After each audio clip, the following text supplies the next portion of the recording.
Assalamualaikum warahmatullahi wabarakatuh.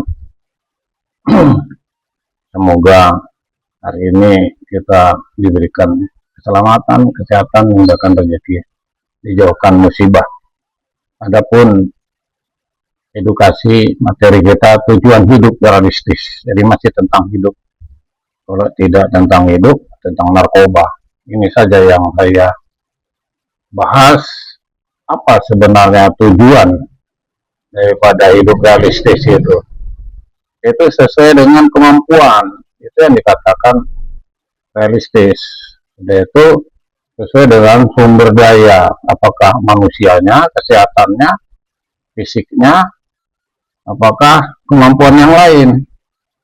Mungkin di pasar mau jual toko emas, nggak jauh dari rumahnya, dan tokonya dapat dibayar. Nah, ini namanya realistis.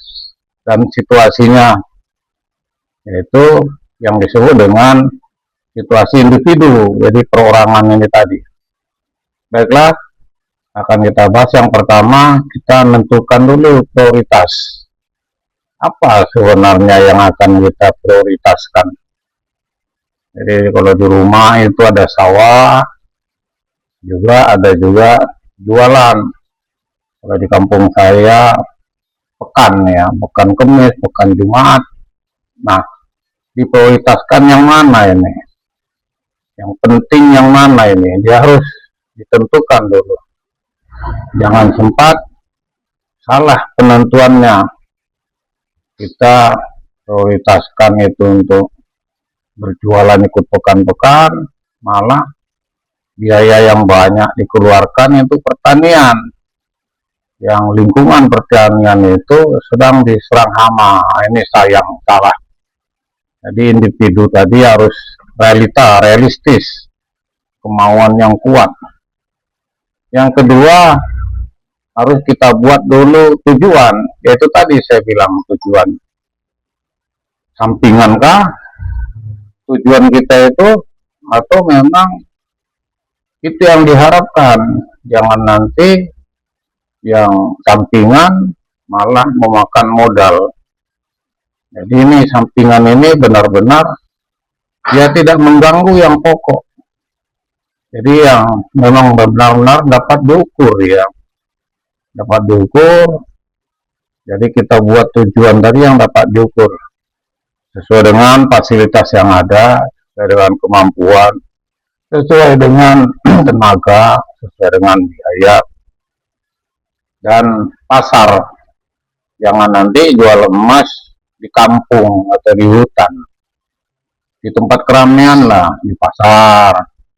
Dan rumah kita kalau bisa di lingkungan pasar itu, sehingga kita bisa mengadakan tujuan hidup tadi itu realistis, di mana kita akan membuatkan satu penentuan prioritas. Yang kedua, kita membuat tujuan. Jadi kalau kita sudah tahu tujuannya, sudah enak. Misalnya dia kredit angkot 5 tahun. Dia bisa bayangin bisa nggak dibayar per harinya. Jangan nanti angkotnya katakanlah sebulan 4 juta, setorannya 100.000 satu hari, berarti kan 3 juta. Ini harus diukur. Tujuan tadi itu juga harus mempengaruhi dari kemampuan kita. Jadi kita harus fokus sehingga tidak termakan modal ya. Yang ketiga itu tadi menyesuaikan dengan nilai dan posisi. Nah, nilainya itu tadi saya sebutkan. Apakah dia dikredit? Kalau dikredit bayarnya per bulan bagaimana? Kalau per harinya kemakan enggak dibagikan dengan, ya kalau kita katakanlah 3 juta misalnya, per harinya 100.000, wah ini kan mepet. Ya minimal kita buatlah katakanlah per harinya itu katakanlah 125.000. Ya, nanti dapatlah kita 750.000. Nah ini kita akan buat satu tolak ukur yang bisa diukur. sehingga dapat diukur ya. Yang ketiga, kita menyesuaikan dengan nilai-nilai. Jadi kalau nilainya sudah kita sesuaikan, saya mengambilnya jauh, katakanlah ke Jakarta dari Sidoarjo, selama di perjalanan biayanya berapa, yang dikeluarkan berapa, penghasilannya nanti dia bagaimana, ini juga harus disesuaikan. Jangan kita jadinya seperti rekreasi ya, seperti jalan-jalan. Nah ini, sehingga usaha yang kita rencanakan tadi, usaha yang kita sudah tentukan tujuannya, jadi realistis, tujuan hidup yang realistis apapun dia. Apakah dia baru masuk kerja, apakah dia petani, apakah dia seorang guru, jadi realistis. Ya mungkin dari guru honornya dia masih kecil ya, tapi di belakang rumah dia masih punya lahan, mungkin menanam ubi. Nah ini dia mengerti realistis yang hidup. Sudah dia buat prioritas, dia mengajar rutin. Sudah dia buatkan bagaimana sebenarnya tujuannya. Sehingga dia bisa menyesuaikan dengan nilai-nilai.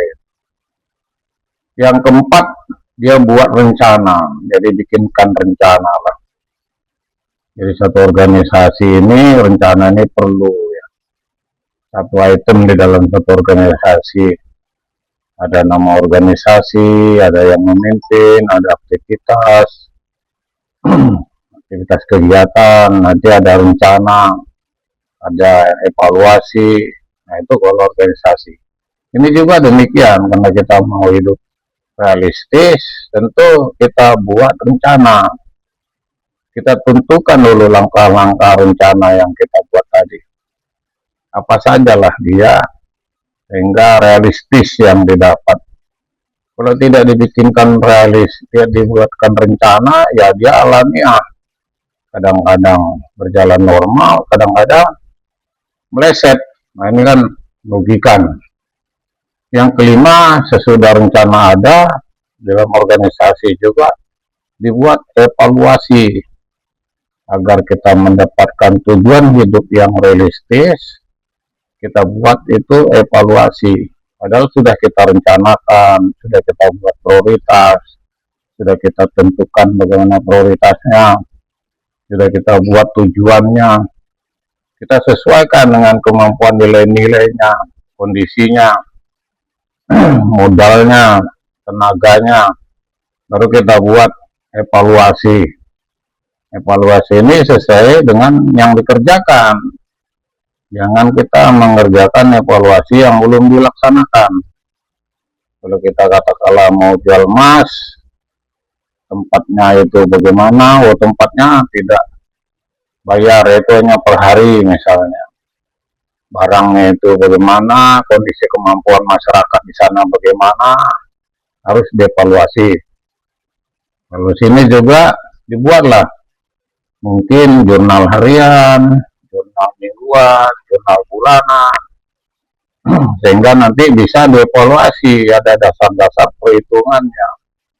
Menurun apa menaik ini usaha ini, dia realistis, sehingga kita dapat membuat kehidupan yang realita, yang realistis, tidak jauh panggang dari api.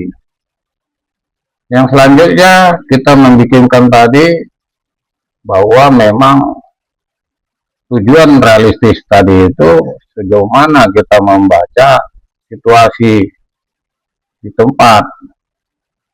Nah, ini juga memang membutuhkan kemampuan kesehatan kita dalam membuat hidup yang realistis tadi. Jadi harus rajin kita berolahraga agar kesehatan kita, karena kesehatan kita nanti menurun, yang jalankan di sana kita tidak tahu mengevaluasi, karena bukan kita. Selanjutnya kita itu tadi menabung 10%. Untuk apa? Ya mungkin akan datang kalau tempat itu disewa, mungkin uang itu sewa kembali, atau mungkin nanti menambah usaha, sirkulasinya uang, jadi menabung ini banyak untuk mencapai tujuan yang realistis. Dengan memiliki tujuan yang realistis, kita dapat meningkatkan motivasi dan kesempatan untuk mencapainya. Terima kasih, waktu kita terbatas. Assalamualaikum warahmatullahi wabarakatuh.